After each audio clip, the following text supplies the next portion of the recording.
मोहतरम दोस्तों, हमारे चैनल को सब्सक्राइब कर लीजिए और घंटी के बटन को भी दबा दीजिए ताकि हम आपके लिए रोजाना अच्छी अच्छी वीडियोस लाते रहें। बोलो है क्या नहीं? लेकिन ये सारे का सारा खत्म हो जाएगा, अमाल पर रहेगा। अब एक शेर याद आ रहा, न कोई अमल है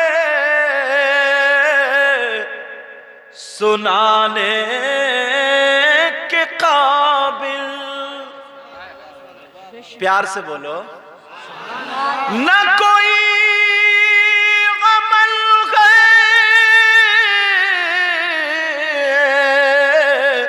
सुनाने के काबिल।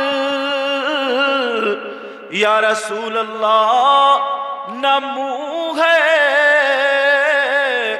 तुम्हारे दिखाने के काबिल। करम ने रखी लाज सजदों की मिर्जा, करम ने रखी लाज सजदों की मिर्जा। ये सर कहाँ था आस्ताने के काबिल। अल्लाह अल्लाह तो सवालात उसी के मजबूत होंगे जिसके आमाल अच्छे होंगे। अब एक सवाल और आता है, दो हो गए। मौत मोमिन के लिए तोहफा कैसे? सवालात याद क्यों नहीं कराए जाते हैं? इनकी तैयारी जो कराई जाती है वो आमाल के जरिए। ठीक है, अब तीसरी बात ये बताने जा रहा हूं, एक एक बात क्लियर कर करके जितनी भी लगती है वो आगे बढ़ाता हूं। क्या है ये बताएं। हो सकता है किसी के जहन में एक बात आ जाए, यार हमारे आका हमारे नबी अकेले, बोलो हैं कि नहीं? एक, और एक वक्त में मरने वाले अनेक, और नबी सब की कब्रों में जाते हैं। इस्लाम क्या कहता है? बोलो, नबी सब की कब्रों में जाते हैं। तुम मरने वाले एक ही वक्त में इंडिया में भी, पाकिस्तान में भी, चीन, जापान, बंगाल, पूरी दुनिया में कहां कहां मरते हैं। तो फिर एक वक्त में एक टाइम में नबी सबकी कब्रों में कैसे चले जाते हैं? सवाल समझे आप? आया समझ में? बोलते रहो। नबी अकेले और मरने वाले हजारों एक ही वक्त में, तो फिर नबी सबकी कब्रों में कैसे चले जाते हैं? ये समझ में नहीं आ रही। तुमने एक बात सुनी होगी कि गौसे पाक 70 जगह अपने मुरीदों के यहां गए थे। एक मौलाना पकड़े गए 4 जगह खाते हुए, इधर भी खाई उधर भी खाई उधर भी खाई, चौथी जगह पकड़ गए। नमाजी बोले, क्या हजरत तुम्हारा पेट है इंडिया गेट है? बोले चुप, गौसे पाक का गुलाम नहीं हो क्या? बोले क्या मतलब? बोले वो तो 70 जगह गए थे, मेरी तो अभी चौथी हुई है। समझे? तो तुमने सुना होगा 70 जगह, लेकिन प्यारे गौसे पाक जो गए थे उसकी भी कोई वजह थी। खाने नहीं गए थे। मालूम है गौसे पाक ने क्या खाया था? इफ्तार में गए थे। रमजान का महीना था, इफ्तार का टाइम था और सब में एक ही वक्त होता इफ्तार का टाइम। एक खजूर के 4 टुकड़े करते थे, एक इसे दे दी, एक इस फकीर को, एक इसको, एक इसको। खजूर की गुठरी बची, उसकी उस नोक पे नमक लगा के चाटा करते थे।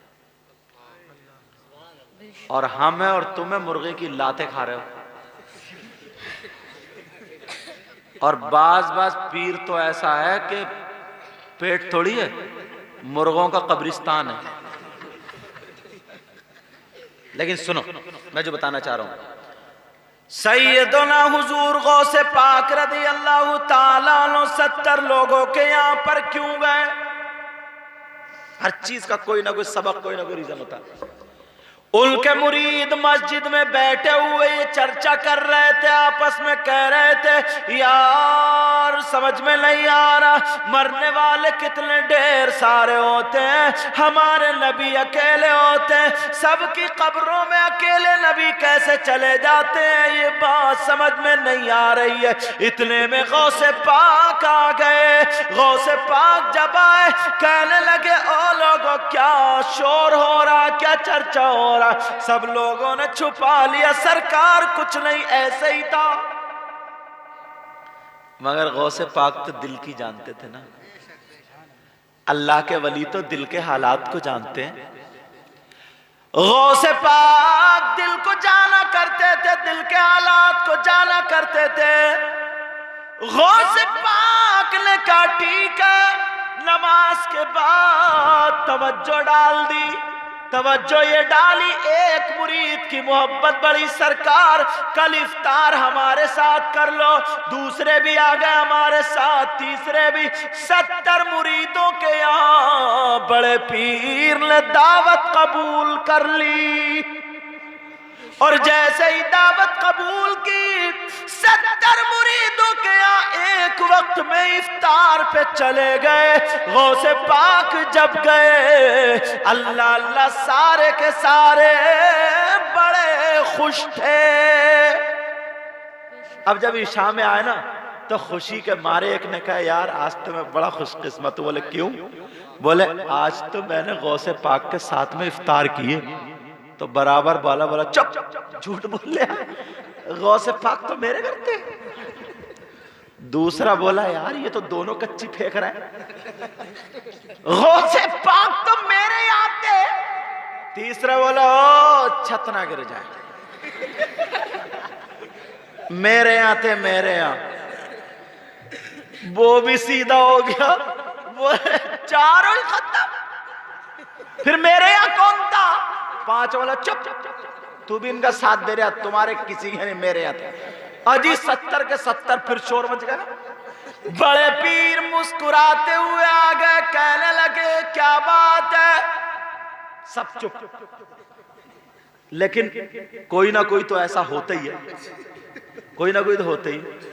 मस्खरा सा थोड़ा सा कहने लगा सरकार देखो ना ये आपका मुरीद भी और बिल्कुल कच्चा फेंक रहा है। बोले क्या मतलब? बोले हुजूर ये कह रहा है कि गौसे पाक ने इफ्तार मेरे यहाँ किए, और जबकि सरकार आप तो मेरे घर थे ना। दूसरा बोला सरकार ये तो मुंह पे ही बोल लिया है। सारे के सारे बोल पड़े, कहने लगे नहीं मेरे आते। बड़े पीर ने सबकी सुन ली, मुस्कुरा करके बोले खामोश बैठो, सुनो तुम कह रहे हो मेरे यहाँ बिल्कुल ठीक है, इनके यहाँ भी था, इनके यहाँ भी, इनके यहाँ भी, इनके यहाँ भी। क्या हुजूर सबके यहाँ थे? बड़े पीर ने कहा कल की बताओ, कल तुम क्या कह रहे थे? तुमने मुझसे छुपा लिया था, तुम सोच रहे थे मुझे पता नहीं चलेगा। तुम सबने ये जिक्र किया था मेरे नाना के बारे में, मरने वाले ना जाने कितने, और मेरे आका अकेले सबकी कब्रों में कैसे चले जाते हैं पता चल गया होगा। मैं तुम्हारे यहाँ खाने नहीं गया, जवाब देने गया था। जब नवासे का ये आलम है तो नाना का आलम क्या होगा? अरे जब तुम्हारा पीर जा सकता है तो नबियों का इमाम क्यों नहीं जा सकता? नारे तकबीर, नारे तकबीर, नारे रिसालत, नारे रिसालत। बात क्लियर हो गई, बात क्लियर हो गई, जवाब मिल गया। अल्लाह गौसे पाक दिल के हालात जानते थे, और गौसे पाक तकदीर की 3 किस्में हैं। एक वो होती है जो माँ बाप की दुआओं से बदलती है, एक वो जो नेकों से, बुजुर्गों से, वलियों से और नबियों की दुआ से बदलती है, और एक वो होती है कि वो किसी से नहीं, अगर कोई वली दुआ करने के लिए जाता तो अल्लाह उसको कोई वजह बना करके रोक देता है, किसी नबी को रोक देता है, दुआ करने नहीं देता, इसलिए वो कबूल नहीं। समझ में आ रही है? गौसे पाक ने मुर्दों को जिंदा नहीं किया, तुमने सुना होगा कितने मुर्दों को जिंदा किया। अल्लाह सब, ये बात बहुत प्यारी मुझे लगती है, मैंने कई तकरीरों में कहा इस बात को। बताऊं, गौसे पाक जब, हाँ क्यों हंस रहे हैं? अच्छा, हाँ मेरी तरफ तवज्जो, हाँ हाँ मेरी तरफ तवज्जो दो, मेरी तरफ। अब हुआ ये, तो इस बात को समझ में आया, गौसे पाक दिल के हालात जानते क्यों? हदीस शरीफ है, सुनो। अल्लाह के रसूल इरशाद फरमाते हैं, इत्तकू फिरासतल मुमिन फ़इन्नहु यंज़ुरु बिनूरिल्लाह। मोमिन की फरासत से डरो, इसलिए कि वो अल्लाह के नूर से देखते हैं। बोलो देखते हैं या नहीं देखते? अल्लाह से। तो ये बात हो गई कि नबी सबकी कब्रों में कैसे जा सकते हैं। एक जवाब और बताऊं इसका, एक अल्लाह के वली को लेकर। लखनऊ का रहने वाला गालिबन एक पंडित था, उसने जब पढ़ा, ये स्टडी की, तो उसके भी जहन में ये बात आ गई कि मुसलमानों का मजहब ये है, वो ये कहते हैं नबी अपने गुलामों की कब्रों में जाते हैं। और आला हजरत का शेर भी इस बात पर दाल है, दलील करता है। वो शेर क्या है? ये देखो, ये रोशनी है ना, अभी जल रही है तो उजाला है, और ये बंद हो जाएगा तो अंधेरा। लेकिन नबी कब्र में आएंगे तो रोशनी हो जाएगी, नूर होगा। आका आएंगे तो, लेकिन फिर आका चले जाएंगे तो नूर कब तक रहेगा? ये जवाब आला हजरत ने अपने शेर में दे दिया। क्या? कब्र में लहराएंगे ता हश्र चश्मे नूर के। ता हश्र का मतलब है हश्र तक। हाँ समझे क्या? कब्र में लहराएंगे ता हश्र चश्मे नूर के। सुभान अल्लाह। कब्र में लहराएंगे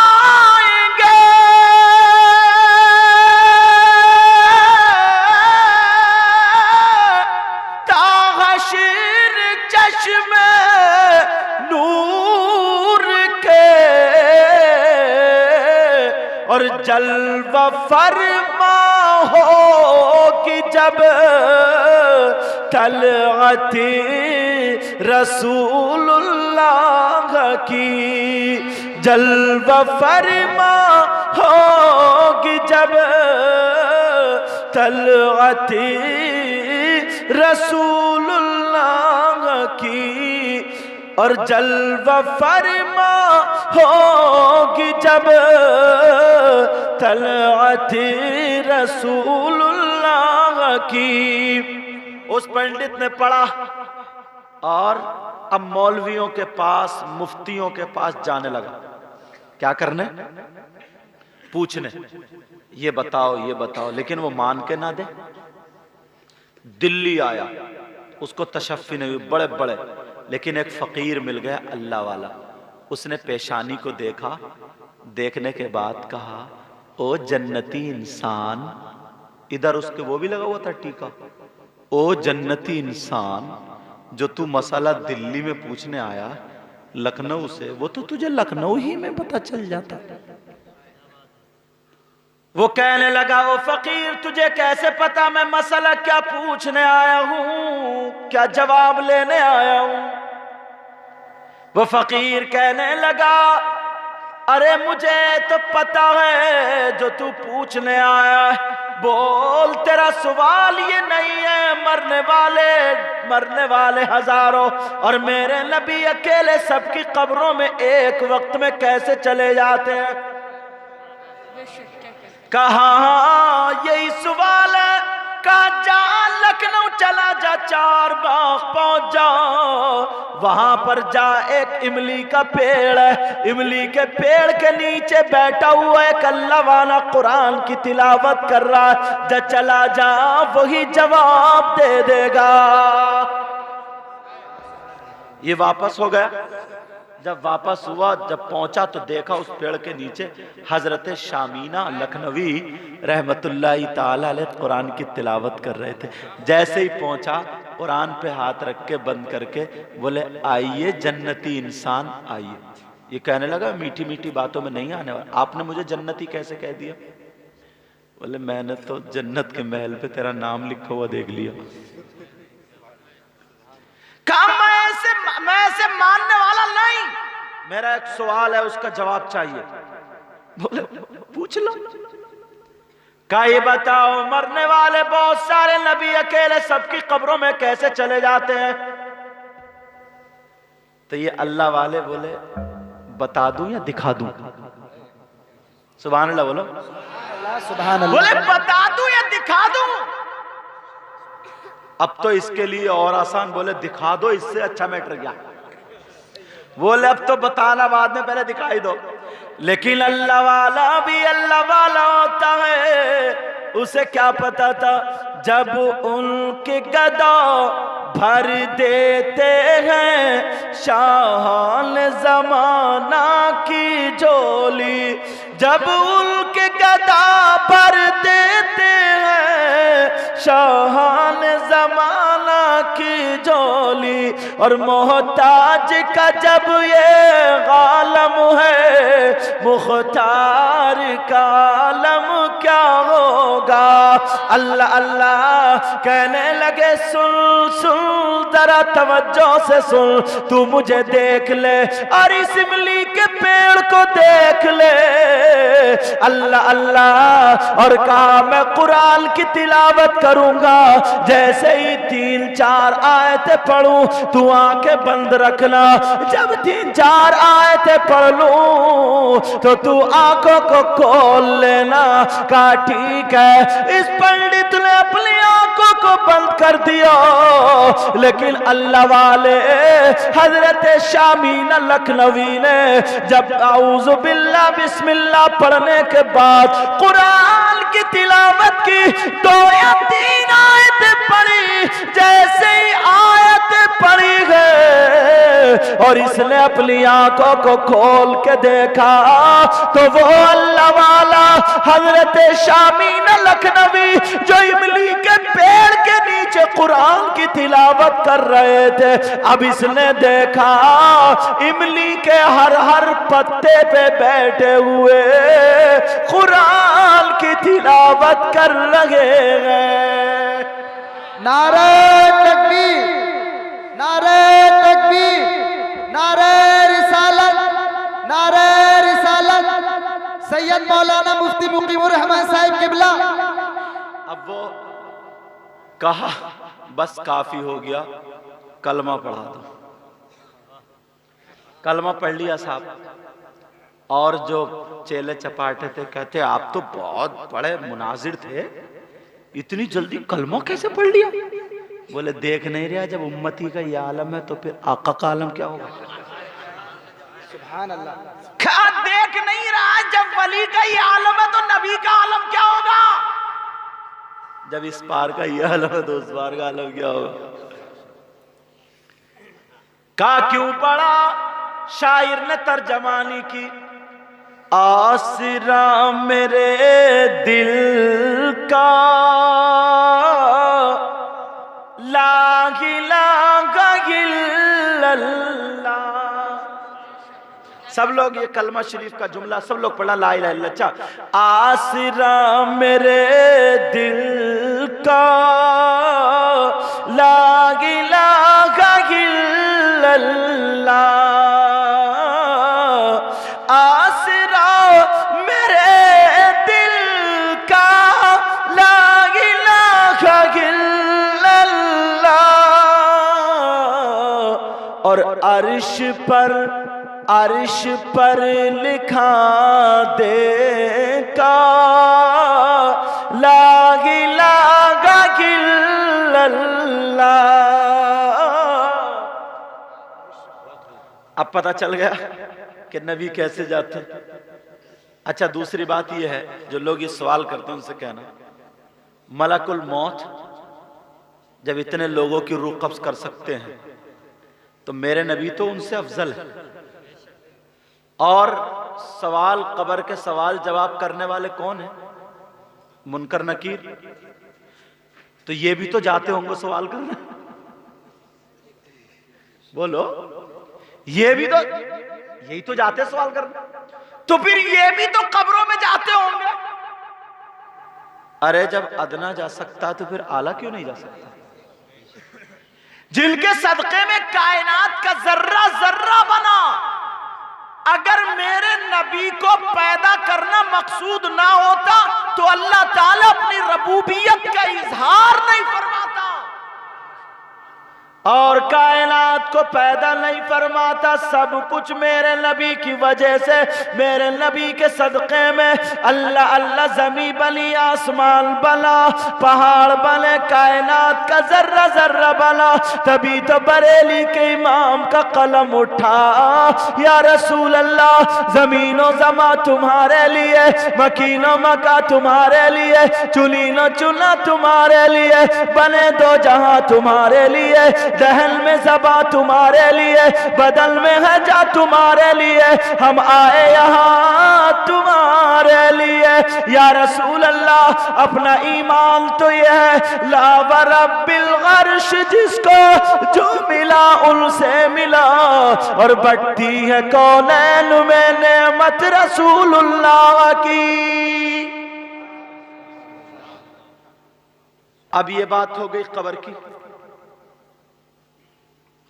अब अपनी तरफ आओ। अल्लाह ने जो टाइम, जो वक्त जिसका लिख दिया, टाइम से मतलब अल्लाह ने सांसें लिखी, जितनी सांसें जिसको लेना है वो अल्लाह ने लिखी हैं, तो उन सांसों को न कोई घटा सकता है, न बढ़ा सकता है, न उससे आगे न पीछे, न इधर न इधर, उसी वक्त पर उसका इंतकाल होना है। उसी वक्त पर उसकी क्या है बोलो, मौत आनी है। अब जरा सोचो, थोड़ी सी तवज्जो दो। आज हम हैं, ना पता 10 साल का जिंदगी का, ना पता 20 साल की जिंदगी, भरोसा नहीं कल का भी। मुश्किल से मिनिमम अगर मान लो तो लोग 80 के हो पा रहे हैं, 90 में तो लुढ़क जाते हैं, बोलो है कि नहीं? मुश्किल से। अब ये 15 साल खेलकूद में निकल गए, बचपने में, मुश्किल से 40 साल बचे। इस 40 साल की जिंदगी के लिए इंसान क्या नहीं करता है, चाहे वो मौलवी हो, शायर हो, हाफिज हो, कारी हो, प्रधान हो, इमाम हो, मुक्तदी हो, गांव का रहने वाला कोई भी हो। लंगड़े से लंगड़ा भी ये सोचता कि दौलत में तो अनिल अंबानी से आगे निकल जाऊं।